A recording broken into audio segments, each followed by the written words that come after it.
अस्सलाम वालेकुम। उर्दू पॉइंट के साथ मैं हूँ सना अमजद। वैसे तो हमारी कौमी ज़ुबान उर्दू है, लेकिन इंग्लिश बोलने को ज़्यादा तरजीह दी जाती है। इसीलिए मैं आज का कॉमन सेंस का सवाल भी इंग्लिश से रिलेटेड लेकर आई हूँ। और सवाल ये है कि इंग्लिश में ई के बाद क्या आता है। आइए लोगों से बात करते हैं और जानते हैं कि इस वक्त कितने लोगों की कॉमन सेंस काम कर रही है और कितने लोगों को अच्छी वाली इंग्लिश बोलनी आती है। क्या पढ़ा जा रहा है? मैं लिटरेचर पढ़ रहा हूँ। इंग्लिश। क्वालिफिकेशन क्या आपकी? BBA honours. मेरी क्वालिफिकेशन सेकंड ईयर है। सेकंड ईयर में स्टडी कर रहा हूँ। मैं 4th ईयर MBBS स्टूडेंट हूँ। इंग्लिश तो फिर आपकी बहुत अच्छी होनी चाहिए। अल्हम्दुलिल्लाह अच्छी है। इंग्लिश में फेल था। ठीक है। मेडिसिन में चाहिए होती है, रिक्वायरमेंट आपकी अच्छी अंग्रेज़ी की होती है अगर आपने बाहर पर क्वालिफाई करना हो। अच्छा चलिए आपसे एक सवाल करते हैं। अब मुझे बताइएगा कि इंग्लिश में ई के बाद क्या आता है? F EF F G F F EF जी आता है। कैसे? F गलत जवाब। अच्छा, क्यों? वो कैसे? दोबारा से मैं सवाल रिपीट करती हूँ। इंग्लिश में ई के बाद क्या आता है? F आता है। एफ भी आता है। क्यों, क्या आता है? मैं तो बता ही दूंगी, लेकिन मेरा ख्याल है गलत है ये जवाब। नहीं, बिल्कुल ठीक है। EF आता है।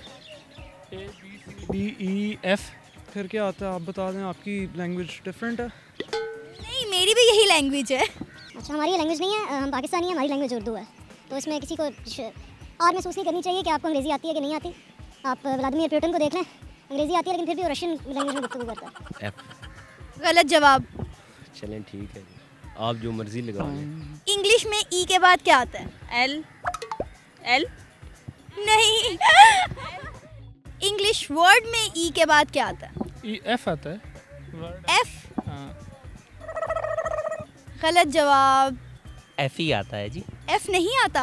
आपकी बात कैसे मान लो, ये इतना तो मैं भी पढ़ा हुआ हूँ कि E के बाद F आता है। मैं भी इतना ही पढ़ी हुई हूँ और मुझे भी पता है कि ई के बाद एफ बिल्कुल नहीं आता। लेकिन अभी हम एक कॉमन सेंस का सवाल कर रहे हैं और सवाल ये है कि इंग्लिश में ई के बाद क्या आता है? मैं जवाब नहीं दे सकता। अगर F नहीं आता तो फिर आप बताओ। आपने मेरे सवाल पर गौर नहीं किया। नहीं, मैं इस वक्त, आपने बिल्कुल मुझे रनिंग के दौरान रोका है और मैं इस वक्त सही माइंडसेट में भी नहीं हूँ। चलो आप बता दें, फिर मेरे नॉलेज में इजाफा कर दें। आप गलत ही बताएंगे। इंग्लिश में ई के बाद क्या आता है? F। किस क्लास में पढ़ते हो? लेवल 4 और आप? 7th 6th। चलो आप लोगों से एक कॉमन सेंस का सवाल करती हूँ। सवाल ज़रा आप लोगों ने गौर से सुनना है। इंग्लिश में ई के बाद कौन सा वर्ड आता है? एफ। पक्का एफ? जी। आप बताओ। एंड। वाकई में? यस। कंफर्म? यस।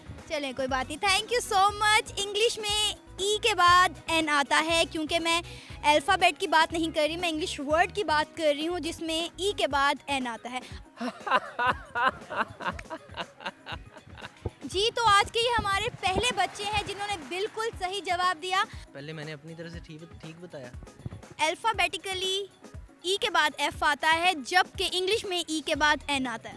आज के प्रोग्राम में मैंने एक बहुत ही आसान सा कॉमन सेंस का सवाल किया था और सवाल ये था कि इंग्लिश में ई के बाद क्या आता है। मैंने अल्फ़ाबेट का नहीं पूछा था कि ई के बाद क्या आता है, मैंने पूछा था कि इंग्लिश में ई के बाद क्या आता है। ज़्यादातर लोगों ने गलत जवाब दिया और कहा कि ई के बाद एफ आता है। असल सही जवाब इस बच्चे ने दिया कि इंग्लिश में ई के बाद एन आता है। उम्मीद है आज के प्रोग्राम को आप लोगों ने खूब इंजॉय किया होगा। इसी के साथ कैमरामैन मुनीर हुसैन और सना अमजद को इजाज़त दीजिए। अल्लाह निगहबान।